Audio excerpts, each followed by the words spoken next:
sendoa daukagula gure bizilagunen segurtasuna bermatzeko. Gure ustez, komunidade seguroa da erabateko ongizaterako guztiz funtsezkoa. Gaur, 2024ko bigarren lauhileko datuak aurkezteko aukera dugu.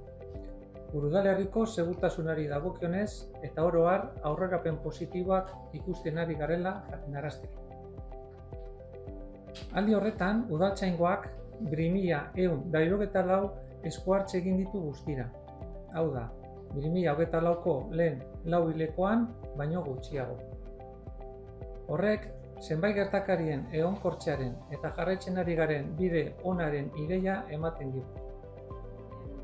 Sailburuak esan dauela hemendik aurrera ertzaintza eta udal poliziarekin harreman handia egongo dela eta asmoa dela protokoloak sinatzea eta segurtasunaren aldeko apustua egiten, argi dago guretzat lehentasuneko alorrea dela eta alde horretatik eskertzea, egunero egiten da lana, bai udaltzaingotik, baita ertzaintzaren laguntza be bai, guztiz funtsezkoa dalako, eta baita lehen aipatu da moduan herritarren laguntza,